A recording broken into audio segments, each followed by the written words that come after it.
ജനങ്ങൾക്കായി ഒട്ടേറെ സമ്മാനങ്ങൾ ഒളിപ്പിച്ചു വെച്ചിട്ടുള്ള മറ്റൊരു ബഡ്ജറ്റ് അവതരിപ്പിക്കാൻ ഒരുങ്ങുകയാണ് കേന്ദ്രം. ധനമന്ത്രി നിർമ്മല സീതാരാമൻ തുടർച്ചയായി 6ാമത്തെ ബഡ്ജറ്റ് അവതരിപ്പിച്ച് റെക്കോർഡ് സൃഷ്ടിക്കും.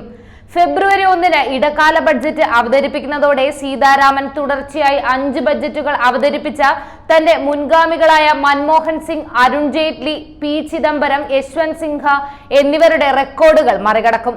ധനമന്ത്രി എന്ന നിലയിൽ ദേശായി 1959-1964 കാലയളവിൽ 5 വാർഷിക ബഡ്ജറ്റുകളും ഒരു ഇടക്കാല ബഡ്ജറ്റും അവതരിപ്പിച്ചിരുന്നു. രണ്ടാം നരേന്ദ്രമോദി സർക്കാരിന്റെ അവസാന ബഡ്ജറ്റാണ് ഫെബ്രുവരി 1-ന് ധനമന്ത്രി നിർമ്മല സീതാരാമൻ അവതരിപ്പിക്കാൻ പോകുന്ന ഇടക്കാല ബഡ്ജറ്റ്. തെരഞ്ഞെടുപ്പ് അടുത്തിരിക്കെ അവതരിപ്പിക്കുന്ന ബഡ്ജറ്റ് ആയതിനാൽ തന്നെ നിരവധി വമ്പൻ പ്രഖ്യാപനങ്ങൾ ഉണ്ടാകുമെന്നാണ് സാമ്പത്തിക രാഷ്ട്രീയ വിദഗ്ധർ വിലയിരുത്തുന്നത്.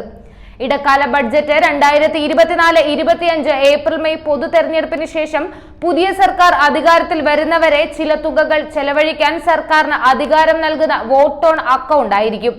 വോട്ട് ഓൺ അക്കൗണ്ട് പാർലമെന്റ് അംഗീകരിച്ചു കഴിഞ്ഞാൽ ഏപ്രിൽ-ജൂലൈ കാലയളവിലെ ചെലവുകൾക്കായി പ്രോറാറ്റ അടിസ്ഥാനത്തിൽ കൺസോളിഡേറ്റഡ് ഫണ്ട് ഓഫ് ഇന്ത്യ പണം പിൻവലിക്കാൻ സർക്കാരിനെ അധികാരപ്പെടുത്തും. ജൂണിൽ രൂപീകരിക്കാൻ സാധ്യതയുള്ള പുതിയ സർക്കാർ 2024-25 വർഷത്തേക്കുള്ള അന്തിമ ബഡ്ജറ്റ് ജൂലൈയിൽ അവതരിപ്പിക്കും. സാധാരണഗതിയിൽ ഇടക്കാല ബഡ്ജറ്റിൽ പ്രധാന നയപ്രഖ്യാപനങ്ങൾ ഉണ്ടാകില്ല. എന്നാൽ സാമ്പത്തിക വ്യവസ്ഥ നേരിടുന്ന അടിസ്ഥാന പ്രശ്നങ്ങൾ കൈകാര്യം ചെയ്യുന്നതിന് ആവശ്യമായ നടപടികൾ സ്വീകരിക്കുന്നതിൽ നിന്ന് സർക്കാരിനെ ഒന്നും തടയുന്നില്ല. അതേസമയം വിലക്കയറ്റം പരിഗണിച്ച് പുതിയ നികുതി വ്യവസ്ഥയിൽ കൂടുതൽ ആനുകൂല്യങ്ങൾ നൽകേണ്ടതുണ്ടെന്നാണ് വിദഗ്ധരുടെ അഭിപ്രായം. ഭവന വായ്പകളും ഇളവ് അനുവദിക്കാൻ സാധ്യതയുണ്ട്. GDP-യുടെ 4.5% കുറയ്ക്കാനും സർക്കാർ നടപടിയെടുത്തേക്കും. നികുതി കുറയ്ക്കുന്നതിനും കൃഷിക്കും ഗ്രാമീണ മേഖലയുടെ പിന്തുണയ്ക്കുന്നതിനും നൽകുന്നതിനുമുള്ള പദ്ധതികൾ സർക്കാർ പ്രഖ്യാപിക്കും. പ്രതികൂല കാലാവസ്ഥാ വ്യതിയാനത്തിന്റെ ആഘാതം, പണപ്പെരുപ്പം എന്നിവ മറികടക്കുന്നതിന് നടപടികൾ ഉണ്ടാകും.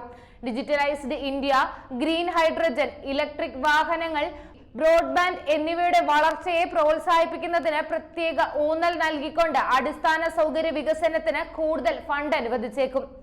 വരാനിരിക്കുന്ന സാമ്പത്തിക വർഷം ഭക്ഷ്യ വള സബ്സിഡികൾക്കായി ഏകദേശം 4 ട്രില്യൺ രൂപ അനുവദിച്ചേക്കും. ചെലവ് കുറഞ്ഞ ഭവന പദ്ധതികൾക്കും പണം സർക്കാർ 15%-ലധികം വർദ്ധിപ്പിച്ചേക്കാം. ചെലവ് കുറഞ്ഞ ഭവനങ്ങൾക്കുള്ള വിഹിതം 2023-ലെ 79,000 കോടിയിൽ നിന്ന് 1 ട്രില്യനായി ഉയർത്താനും സാധ്യതയുണ്ട്. പ്രവചനങ്ങൾ അനുസരിച്ച് നഗര മേഖലകളിലെ ഭവനക്ഷാമം 1.5 ദശലക്ഷത്തിലധികമാണ്. 2030-ഓടെ ഇത് ഇരട്ടിയാകുമെന്നും പ്രതീക്ഷിക്കുന്നു. കൂടാതെ ഓഹരി വിറ്റഴിക്കലിലൂടെ 510 ബില്യൺ രൂപ സമാഹരിക്കാൻ സർക്കാർ ലക്ഷ്യം വെച്ചിട്ടുണ്ട്. ഇതിനു പുറമെ അടിസ്ഥാന സൗകര്യ വികസനത്തിലും വിദ്യാഭ്യാസ മേഖലയിലും കൂടുതൽ പദ്ധതികൾ പ്രഖ്യാപിച്ചേക്കുമെന്നും റിപ്പോർട്ടുകളുണ്ട്. ഏതായാലും എല്ലാവരും ഉറ്റുനോക്കിക്കൊണ്ടിരിക്കുന്നത് നിർമ്മല സീതാരാമൻ അവതരിപ്പിക്കാൻ പോകുന്ന ഇടക്കാല ബഡ്ജറ്റിനെ തന്നെയാണ്. കൂടുതൽ വാർത്തകൾ അറിയുവാനായി ഈ ചാനൽ സബ്സ്ക്രൈബ് ചെയ്ത് ഫോളോ ചെയ്യുക.